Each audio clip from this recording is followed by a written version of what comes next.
Serious, when did you know you have a problem? Stepped on the scale and it had an error message. I've lost 60 pounds since July. God, that must have been a shameful experience. Good work on your weight loss. You've got this. Realizing I had started cutting my coffee with vodka in the mornings as a cure for the previous day's hangover is what did it for me. Rage issues. Bad when I was a kid. The single simple thing that made me realize that something had to change was waking up in the middle of the night from a dead sleep simply boiling with rage. I flipped over in bed and spent a good 10-15 minutes beating the heck out of my pillow and mattress. The reason this incident did the trick was because I couldn't pin it on anyone else. No one made me mad. I didn't even have a bad dream. Just rage. Out of nowhere. It was all me. Went outside for a smoke in a -40 blizzard. I could hardly argue that I was doing it because I enjoyed it. I did do the same in Australia. 40°C outside and I go out for a smoke because I enjoy it. I know quitting is hard, but I don't want to keep smoking. I intend to quit soon. It's not making me feel good and my lungs are taking a beating. When I would skip college courses and go sit on a bench in the woods for hours, I was too anxious to be around people and too depressed to do anything about it. Those winter nights with snow gently sweeping between pines and over a field of cattails were some of the most beautiful, depressing moments of my life. Not a soul for miles. Just me alone with my thoughts. Not sure what changed. This was 3 years ago. Life seems to find a way even while you're seemingly standing still. I'm quite happy now. That is a really cool comment. I'm glad to hear you're doing better. Sitting in a jail cell, being treated by EMS, pounding on the walls of the jail cell, then waiting 16 hours in said jail cell to be bonded out by my mom because I had ruined so many relationships that no one wanted to cough up a $100 to get me out. Sobriety is so much easier on everyone, not just me. Sobriety is so much easier on everyone, not just me. That's a great motivator to get better. When the message on my wife's phone said I can't wait to see you tonight and it was not for me. Well, I hope you no longer have that problem. When I realized my semi-frequent impulse to get up and just walk out of my life is basically a suicide you get to survive. Going through this right now. I don't want to kill myself. I don't want to die. I just want to walk away from everything and everyone, never to be seen by the people I know again, and start my life someplace else. Got a new job and skipped work 4 days in a row to get blackout drunk, in my car, in an empty parking lot, by myself. Didn't stop, but realized I had a problem. Baby steps, brother. Even if you aren't ready to quit, just make small steps till you are. When I got 2 weeks of 9+ hours of solid sleep a night and decent meals every day and was still utterly exhausted all day every day. I have a new doctor now and hopefully we can figure it out soon. Let me know what you find out because I'm in the same place. When I realized I had ruined my life, I was horribly addicted to H. My friends and family no longer wanted to be around me because I had changed so much and all I could think for every second of every day was H. I did things I never thought I would to obtain it and hurt everyone who ever cared about me. Luckily I realized what I did to my life and got help. Now 90 days clean. Keep up the good work, bud. When I realized that I could go weeks without needing to shower, which is odd for me since I'm a clean person, eat properly, talk to anyone or even leave my bed with the exception of bathroom and kitchen. When I got kicked out of college for the second time, when the only thoughts I had were that of suicide and how everything would be better off without me, when the thought of going outside made me sick to my stomach. Depression is a B and I'm still battling it. I don't know if it's getting better, but I goddamn know it's a problem. I've been to therapy lately and they suggested going to other therapy groups. To anyone who feels like they are slipping into depression, get help now. I waited too long and now I'm lost.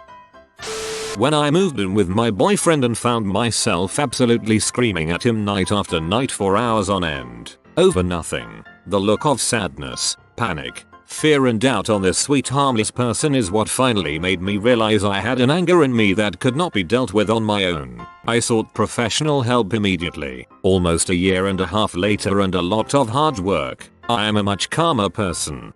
I had the same realization after a similar situation with my boyfriend who is now my husband. He threatened to leave me if I didn't get help because he had to work at 7 AM and I had screamed at him and cried from 2 AM on over like a video game or some nonsense. Went to the doctor, got put on meds, and have control over my emotions now. It's amazing.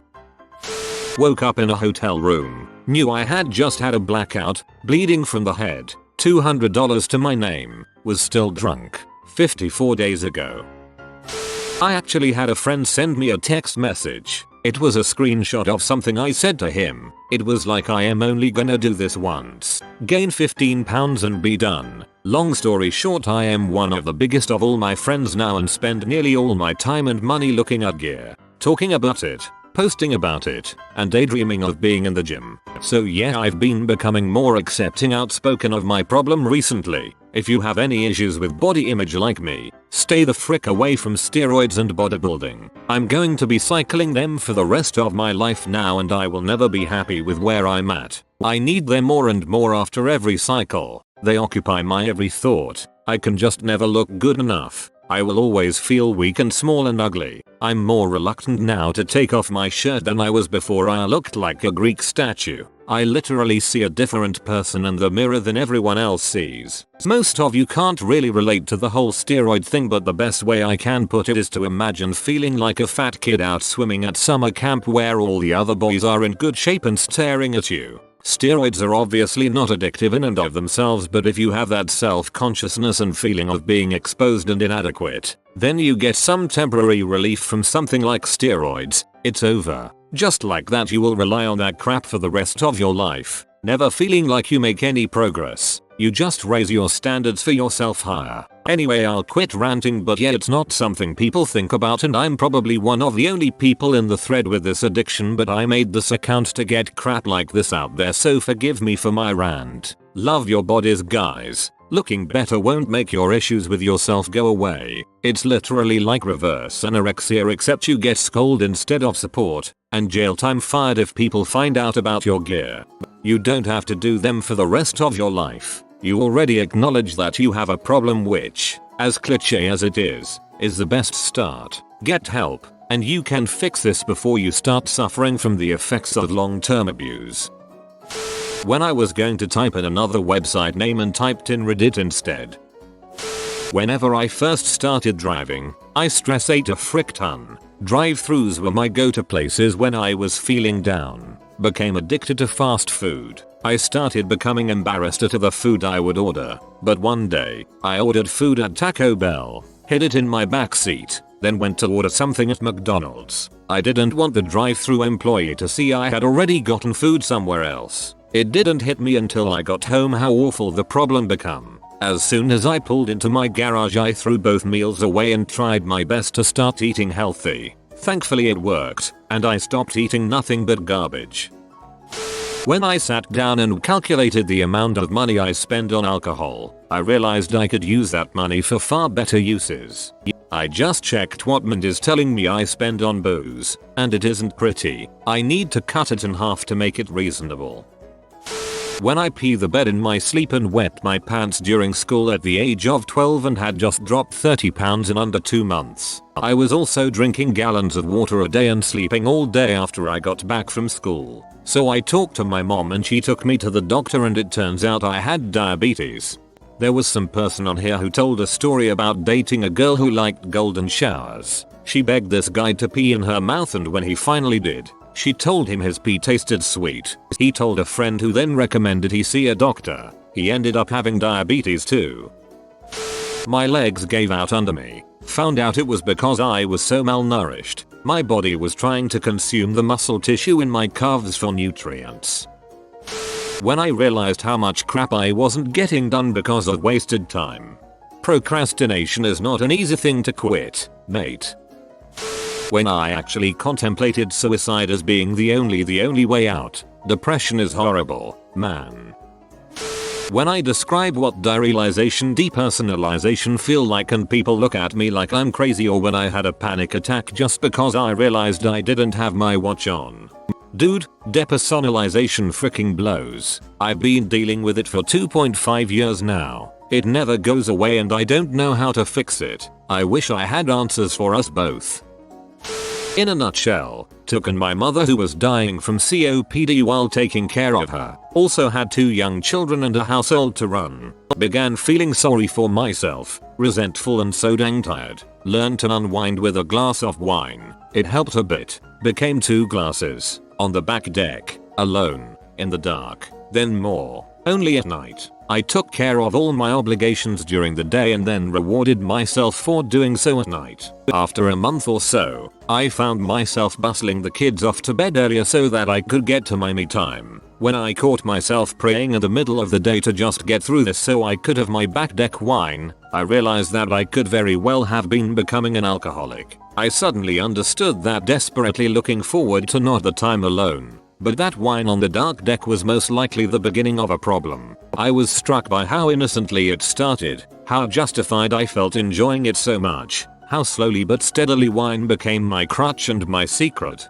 To this day, I'm proud of myself for recognizing that this was getting out of hand and I would need to stop it. I can and do enjoy wine and mixed drinks, but I have rules now because I know that things could have turned out very differently. I drove drunk. Really drunk. I hit a curb and popped a tire, and was too drunk to figure out how to put the spare on. Eventually I figured out to call my insurance roadside assistance, and they came and put the spare on for me. I went to my first meeting the next day. The thought that keeps me sober now is, the only thing that separates me from people who have killed others by driving drunk is stupid, dumb luck. I am eternally grateful and eternally ashamed. The one time you can be grateful for hitting a curb, at least you didn't hit a person or another car.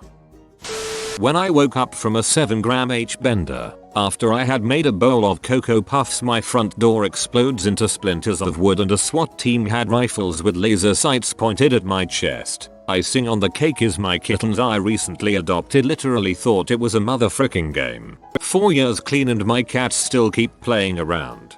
The image of cats playing with laser sights made me laugh a lot and I feel like a horrible person.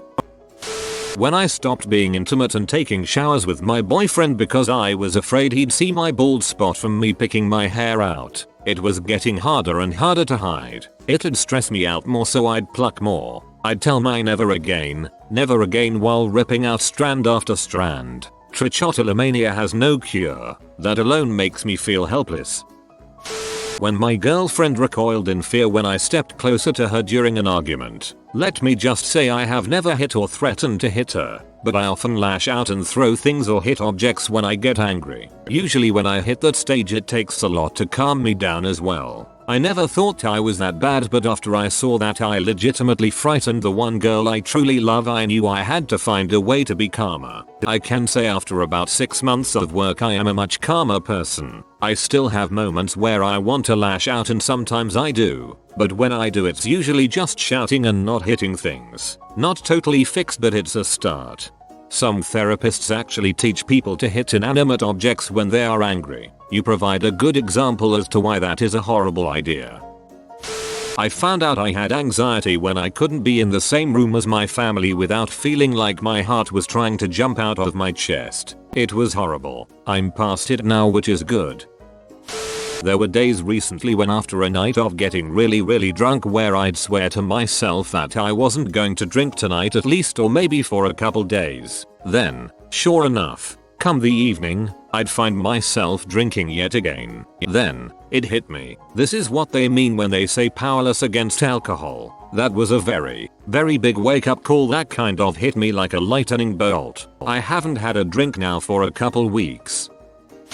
Whenever I realized the truth could ruin my life if it came to light, it's a good rule of thumb to figure out what you're doing is super wrong, illegal, immoral, and that you have a problem that needs fixing. When I woke up in the hospital after a night of binge drinking with no recollection of previous night's events, I had hypokalemia, or low potassium, and almost died, apparently after drinking beer, playing flip cup and other drinking games. I challenge an Irish fellow to a game of no face. The purpose of this game is to chug a bottle of whiskey as long as you can without making a face afterwards. I chugged about half the bottle, and I'm told I made a face, so I lost. 5/10, would not recommend. When I realized it's 7:30 AM and I'm sat listening to David Bowie high as frick on a handful of oxycodone pills, drinking vodka out of a Tom and Jerry beaker, Reading this thread looking for people worse off than me so I can pretend that I'm happy and everything will be okay. When he made fun of his stepmom who had cancer and said he was waiting for her to die. The insults, how little respect he had for me, his manipulation, it all should have tipped me off that I was in a bad relationship with a bad dude. But that was when I realized what an butthole I was with. When I picked a fight with a cop for nothing more than he looked vaguely like someone who I hated in high school. I've always had a problem with my anger, but I didn't really care until recently. When I was 24 I got diagnosed with something that ruined my life, but I guess woke me up to my behavior. I'm trying to control it, but that's easier said than done. Every day is rage from start to finish. I'm depressed, but because I'm angry all the time, all my energy is devoted to being 100% furious with every single person or thing around me until I sleep. And no matter how hard I try I can only divert that down to 99%. I realized I have a problem. I also realized I can't do anything about it. See a shrink. I went from sending 2 people to the hospital in a day because they looked at me wrong to someone who just doesn't get angry. First day of year 11 at school. Usually first days are really fun for me and go really well. This one, I couldn't sit in class without feeling ill and a sense of dread completely. Stopped eating in fear that my body wouldn't hold it. I have emetophobia. Luckily I'm doing much better now. I have my bad phases but usually it's good. Fellow Emma here. Stay strong. Mine works the same way. Huge fear of eating. When anxiety and avoidance caused me to fail all my classes and shun my friends. If I was hungry, I would feed my Sims. If I was thirsty, I would get my Sims water. I would hold my bladder rather than go to the bathroom 10 feet away. I went to bed making plans for my Sims for the next day. At the end I was playing 16-20 hours days for 3 months solid. Sims is really good though.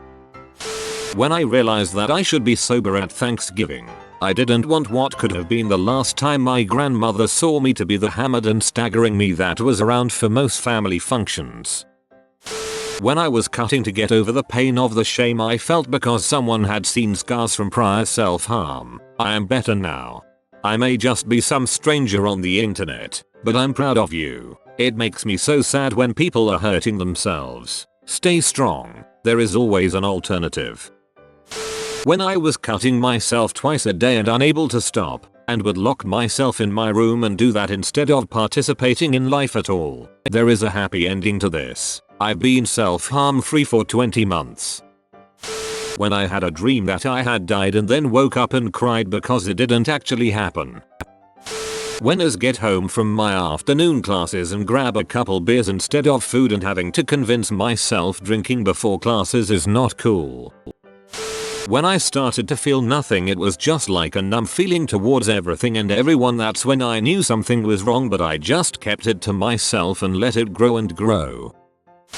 Realizing I had called myself out of school for 2 weeks straight for no other reason than because I didn't want to go to school. It wasn't because I was getting bullied or I was mad at people or I was in trouble or I was depressed. I just didn't want to go. 1 day became 2 days. 2 days became a week. A week became 2 weeks. I only stopped when my friends called me asking where I had been for the last 2 weeks and to see if I was alright. That's when I realized I had a problem. I confessed and they forced me back in school and helped me catch up without any of my teachers or parents finding out what had really happened. Haven't ditched since.